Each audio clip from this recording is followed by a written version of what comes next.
Attestatsiya 2025 kuzgi attestatsiya savollaridan 101-savol.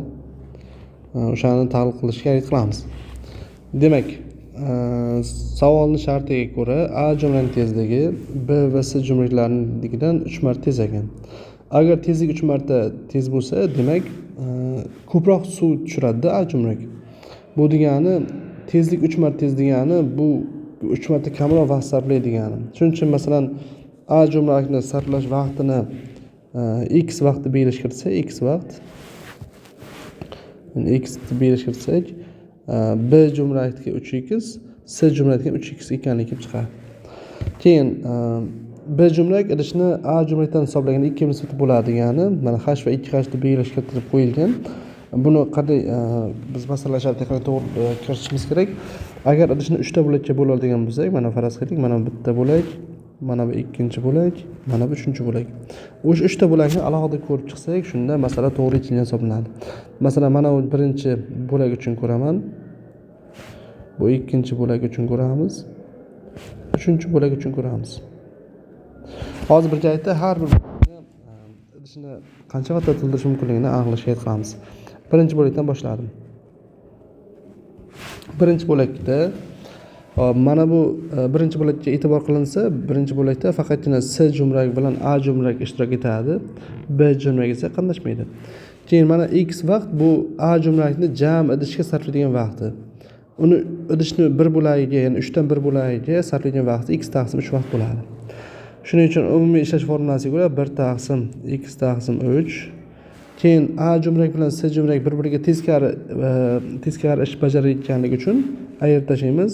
1 taqsim bu C jumlak jam 3x vaqt sarflasa, bitta bo'lak uchun x vaqt sarflaydi. 1 taqsim x barobar 1 taqsim t ga. Bundan 3 taqsim x minus 1 taqsim x teng 1 taqsim t ga. 2 taqsim x teng 1 taqsim t ga. Tini topilsa x taqsim 2 lik kelib chiqadi. Demak, birinchisini vaqti topildi. Ikkinchi bo'lak. Ikkinchi bo'lakka endi B jumlak ham ta'sir qilishni boshlaydi, shuni hisobga olamiz.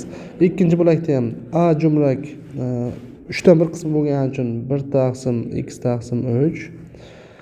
B jumlak teskaralashtiryapti, minus 1 taqsim x.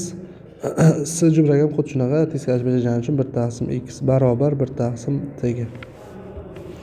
Bu holatda endi buni t1 deylik. Buni t2 deb belgilashtirdim. Xo'p, bu holatda endi 3 taqsim x dan ayiramiz 1 taqsim x, ayiramiz 1 taqsim x barobar 1 taqsim t2 ga. Xo'p, bu 1 taqsim x barobar 1 taqsim t2 bo'lar ekan, t2 ni topsak x o'zgargan ekan. Endi 3-bo'lakka navbat yetib keldi. 3-bo'lakni hisoblash boshlaymiz. 3-bo'lakka ham A hammasi ta'sir qiladi yana ham.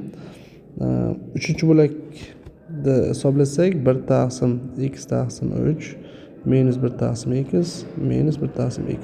Ana shu teng ekan 1 taqsim t3 ga. Bu hozirgidek mana ikkinchi bo'lakdagi hisoblasak agar t3 ni hisoblasak, u ham x lik kelib chiqadi. Endi A B C jumlalar bir vaqtda ochib qo'yilsa 15 soat to'lardi.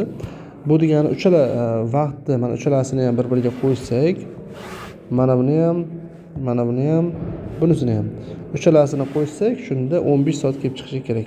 Uchasini yig'indisini hisoblaymiz. X taqsim 2 qo'shamiz, x qo'shamiz, x teng 15 soat. Buni ikkitadan, buni ikkitadan olmoqchi beraman. 5 taqsim 2x teng 15. X ni topsak 30 taqsim 5 yoki 6 soat ekanligi kelib chiqadi. Savolda A jumlaning yolg'iz o'zi qancha soatda to'ldiradi degan savol qo'yildi. Demak, to'g'ri javob 6 soat. Endi biz A jumlaning vaqtini x deb belgilashtirgandik. Javobimiz A javobi kelib chiqadi. Rahmat, salomat bo'linglar.